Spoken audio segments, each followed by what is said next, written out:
Hello guys, स्वागत करता हूं आपका अपना एक चैनल ज्ञान गंगा ऑफिशियल में। देखो आज ना हम जीएस के 40 मोस्ट इम्पोर्टेंट क्वेश्चंस देखने वाले हैं, जनरल साइंस के, सामान्य विज्ञान के, जो किसी भी एग्ज़ाम के लिए बहुत ही महत्वपूर्ण है। तो चलिए शुरू करते हैं। वीडियो को आप लोग लास्ट तक देखना और अच्छा लगे तो वीडियो को लाइक करना और चैनल को सब्सक्राइब कर लीजिएगा। अपने दोस्तों के साथ भी शेयर कर लीजिएगा वीडियो को। चलिए शुरू करते हैं। पहला प्रश्न है हमारा, गाय के दूध में किसके कारण पीलापन रहता है? तो देखिए, गाय के दूध में ना कैरोटीन के कारण पीलापन रहता है। सही आंसर हो जाएगा ऑप्शन नंबर बी, गाय के दूध में कैरोटीन के कारण पीलापन रहता है। आगे देखते हैं, HIV की खोज किसने की थी? देखिए, HIV की खोज करने का श्रेय जाता है लुक मॉन्टेनियर को। HIV की खोज ना लुक मॉन्टेनियर ने किया था। ऑप्शन नंबर बी सही आंसर हो जाएगा, लुक मॉन्टेनियर। आगे देखते हैं, पौधों में वाष्पोत्सर्जन दर के निर्धारण के लिए किस यंत्र का उपयोग किया जाता है? देखिए, पौधों में वाष्पोत्सर्जन दर के निर्धारण के लिए हम पोटोमीटर का इस्तेमाल करते हैं। सही आंसर हो जाएगा ऑप्शन नंबर ए, पौधों में वाष्पोत्सर्जन दर के निर्धारण के लिए पोटोमीटर यंत्र का उपयोग किया जाता है। आगे देखते हैं, मानव त्वचा में पाया जाने वाला वर्णक क्या कहलाता है? देखिए, मानव त्वचा में पाया जाने वाला वर्णक को हम मेलानिन कहते हैं। मेलानिन कहते हैं। ऑप्शन नंबर ए सही आंसर हो जाएगा, मानव त्वचा में पाया जाने वाला वर्णक मेलानिन कहलाता है। आगे देखते हैं, डायलिसिस मशीन का आविष्कार किसने किया था? देखिए, डायलिसिस मशीन वो मशीन को कहते हैं, उस मशीन को कहते हैं जो किडनी खराब होने के बाद ब्लड से यूरिया को और वाटर को अलग करता है ये मशीन। ठीक है, किडनी खराब हो जाने के बाद वही वर्क है डायलिसिस मशीन का। चलिए, डायलिसिस मशीन का आविष्कार किसने किया था? डायलिसिस मशीन का आविष्कार का श्रेय कोल्फ को जाता है। डायलिसिस मशीन का आविष्कार कोल्फ ने किया था। सही आंसर हो जाएगा ऑप्शन नंबर बी, कोल्फ। आगे देखते हैं, कोशिका विभाजन के समय क्या स्पष्ट दिखाई देते हैं? कोशिका विभाजन के समय स्पष्ट गुणसूत्र दिखाई देते हैं। सही आंसर हो जाएगा ऑप्शन नंबर बी, कोशिका विभाजन के समय गुणसूत्र स्पष्ट दिखाई देते हैं। आगे देखते हैं, जराविक सेवन क्या है? जराविक सेवन क्या है? देखिए, जराविक सेवन एक ना कृत्रिम हृदय है। ठीक है, कृत्रिम हृदय, आर्टिफिशियल हार्ट। जराविक सेवन क्या है? जराविक सेवन एक तरह का कृत्रिम हृदय है। ऑप्शन नंबर ए सही आंसर हो जाएगा। आगे देखते हैं, विश्व वन्य जीवन कोष की स्थापना कब की गई? देखिए, विश्व वन्य जीवन कोष की स्थापना ना 1973 में किया गया था। सही आंसर हो जाएगा ऑप्शन नंबर ए, विश्व वन्य जीवन कोष की स्थापना 1973 में की गई। आगे देखते हैं, डबल रोटी, जिसको हम ब्रेड भी कहते हैं, डबल रोटी ब्रेड के निर्माण में किस कवक का प्रयोग होता है?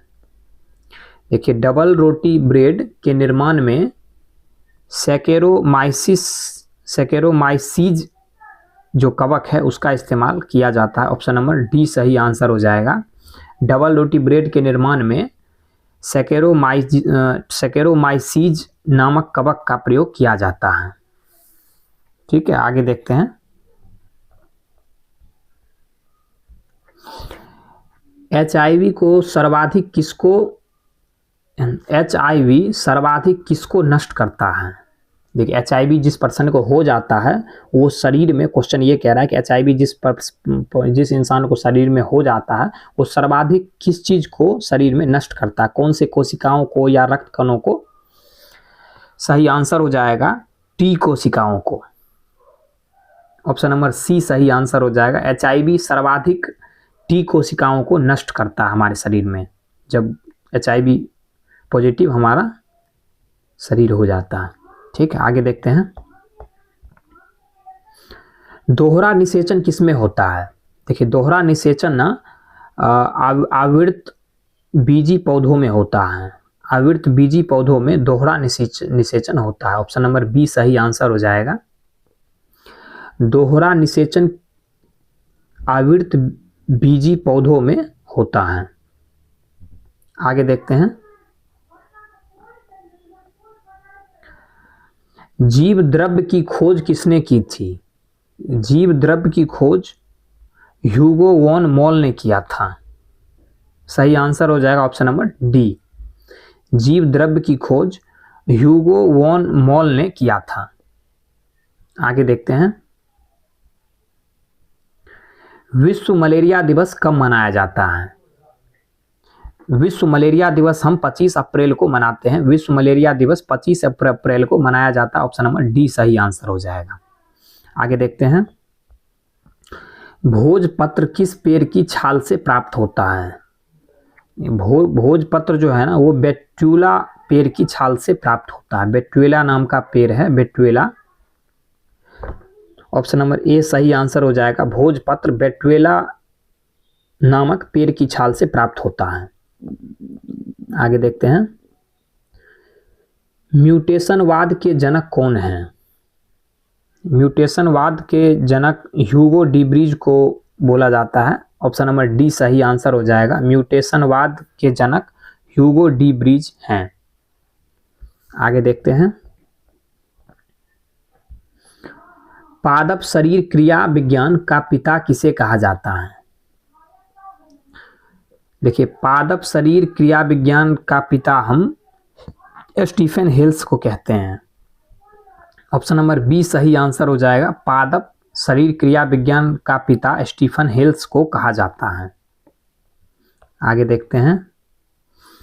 हमारी हड्डियों या अस्थि भी आप कह लो, हमारी हड्डियों या अस्थि में कौन सा प्रोटीन पाया जाता है? देखिए, हमारी हड्डियों या अस्थियों में ओसीन नामक प्रोटीन पाया जाता है। ऑप्शन नंबर सी सही आंसर हो जाएगा। हमारी हड्डियों या अस्थि में ओसीन प्रोटीन पाया जाता है। कवक विज्ञान के जनक कौन हैं? कवक विज्ञान के जनक माइकेली हैं। सही आंसर हो जाएगा ऑप्शन नंबर ए। कवक विज्ञान के जनक माइकेली को कहा जाता है। आगे देखते हैं।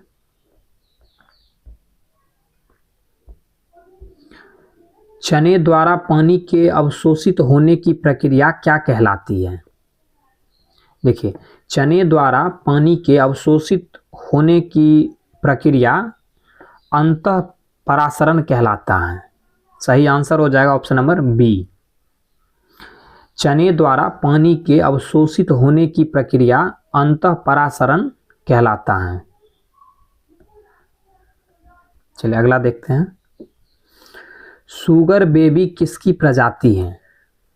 शुगर बेबी जो है ना, वो तरबूज की प्रजाति है। ऑप्शन नंबर बी सही आंसर हो जाएगा। शुगर बेबी तरबूज की एक प्रजाति है या तरबूज की एक किस्म है, ये कह सकते हैं। आगे देखते हैं। अम्ल वर्षा का मुख्य अवयव कौन है? देखिए, अम्ल वर्षा का मुख्य अवयव सल्फर डाइऑक्साइड है। सही आंसर हो जाएगा ऑप्शन नंबर बी। अम्ल वर्षा का मुख्य अवयव सल्फर डाइऑक्साइड है। आगे देखते हैं। अधिक विकिरण के संपर्क में आने से कौन सा रोग होता है? देखिए, अधिक विकिरण के संपर्क में आने से कैंसर रोग होता है। सही आंसर हो जाएगा ऑप्शन नंबर ए। अधिक विकिरण के संपर्क में आने से कैंसर रोग होता है। आगे देखते हैं। चर्म रोग किस विटामिन की कमी के कारण होता है? देखिए, चर्म रोग जो है ना, वो विटामिन B6 की कमी के कारण होता है। सही आंसर हो जाएगा option number B. Vitamin B6, चर्म रोग विटामिन B6 की कमी के कारण होता है। नेक्स्ट, कौन सी बीमारी प्रदूषण के कारण होती है या बढ़ जाती है? देखिए, सही आंसर हो जाएगा ब्रोंकाइटिस नामक बीमारी जो है, ब्रोंकाइटिस नामक बीमारी वो प्रदूषण के कारण होती है या बढ़ जाती है। सही आंसर हो जाएगा ऑप्शन नंबर सी, ब्रोंकाइटिस। कृत्रिम गर्भाधान के लिए सांड के वीर्य को किसमें सुरक्षित रखते हैं? देखिए, कृत्रिम गर्भाधान के लिए सांड के वीर्य को हम लिक्विड नाइट्रोजन में, या इसको कह सकते हैं द्रव्य नाइट्रोजन में हम सुरक्षित रखते हैं। ऑप्शन नंबर सी सही आंसर हो जाएगा। कृत्रिम गर्भाधान के लिए सांड के वीर्य को हम लिक्विड नाइट्रोजन या द्रव्य नाइट्रोजन में सुरक्षित रखते हैं। आगे देखते हैं, कौन सा रोग जीवाणु के कारण होता है?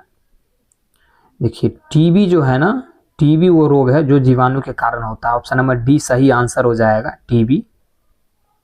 आगे देखते हैं, समसूत्री विभाजन किसमें होता है? देखिए, समसूत्री विभाजन जो है ना वो जड़ की शीर्ष कोशिकाओं में होता है। सही आंसर हो जाएगा ऑप्शन नंबर बी, समसूत्री विभाजन जड़ की शीर्ष कोशिकाओं में होता है। सरीसृप वर्ग का अध्ययन क्या कहलाता है?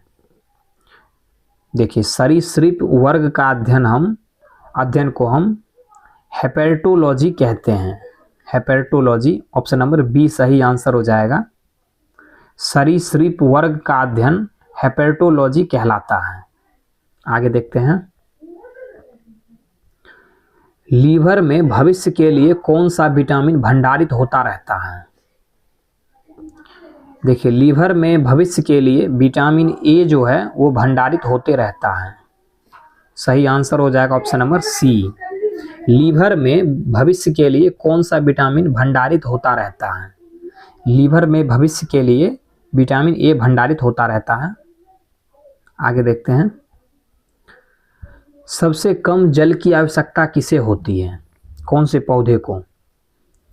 देखिए, सबसे कम जल की आवश्यकता खजूर को होती है। सही आंसर हो जाएगा ऑप्शन नंबर सी, खजूर। कौन सा प्रोटीन जल में घुलनशील है? सही आंसर हो जाएगा ऑप्शन नंबर ए, एल्ब्यूमिन जो प्रोटीन है, एल्ब्यूमिन वो जल में घुलनशील है। एल्ब्यूमिन प्रोटीन जल में घुलनशील है। आगे देखते हैं, नेत्रदान में नेत्र के किस भाग को दान किया जाता है? देखिए, नेत्रदान में नेत्र के कॉर्निया को दान किया जाता है। सही आंसर हो जाएगा ऑप्शन नंबर ए, कॉर्निया। नेत्रदान में नेत्र के कॉर्निया वाले भाग को दान किया जाता है। किस विटामिन में कोबाल्ट पाया जाता है? देखिए, विटामिन B12 जो है उसमें कोबाल्ट पाया जाता है। सही आंसर हो जाएगा option number D, vitamin B12 में कोबाल्ट पाया जाता है। आगे देखते हैं, हृदय की गति की जांच किस यंत्र द्वारा की जाती है? देखिए, हृदय की गति की जांच हम कार्डियोग्राम से करते हैं। सही आंसर हो जाएगा ऑप्शन नंबर ए, हृदय की गति की जांच कार्डियोग्राम से किया जाता है या कार्डियोग्राम द्वारा किया जाता है। आगे देखते हैं, कपास किससे प्राप्त होता है? ये कपास जो है ना वो बीज से प्राप्त होता है। सही आंसर हो जाएगा ऑप्शन नंबर बी, कपास बीज से प्राप्त होता है। आगे देखते हैं, शुक्राणु का निर्माण कहाँ होता है?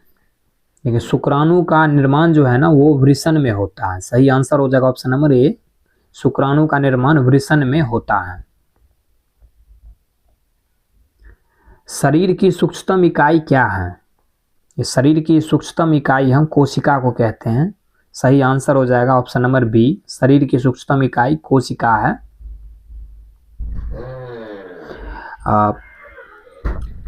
अंडे के किस भाग में प्रोटीन की मात्रा अधिक होती है? अंडे के योक जो भाग है, अंडे का योक भाग, उसमें प्रोटीन की मात्रा अधिक होती है। ऑप्शन नंबर ए सही आंसर हो जाएगा, अंडे के योक वाले भाग में प्रोटीन की मात्रा अधिक होती है। मनुष्य को सर्वाधिक ऊर्जा किससे प्राप्त होता है? देखिए, मनुष्य को सर्वाधिक ऊर्जा कार्बोहाइड्रेट से प्राप्त होता है। ऑप्शन नंबर डी सही आंसर हो जाएगा, मनुष्य को सर्वाधिक ऊर्जा कार्बोहाइड्रेट से प्राप्त होता है। शरीर में वसा का संग्रहण मुख्यतः किसमें होता है? देखिए, शरीर में वसा का संग्रहण मुख्यतः चर्बी में होता है, या ऐसे भी कह सकते हैं कि शरीर में वसा का संग्रहण मुख्यतः चर्बी के रूप में होता है। ठीक है, सही आंसर हो जाएगा ऑप्शन नंबर सी। तो ये था हमारा आज का 40 प्रश्न। आप कमेंट में बताना आप कितने क्वेश्चंस जानते थे, कितना क्वेश्चन आपका सही हुआ। वीडियो अच्छा लगे तो वीडियो को लाइक कीजिएगा, अपने दोस्तों के साथ वीडियो को शेयर कीजिएगा और चैनल को सब्सक्राइब कर लीजिएगा। मिलते हैं नेक्स्ट वीडियो में, तब तक के लिए अपना ख्याल रखिएगा। जय हिंद, जय भारत, वंदे मातरम।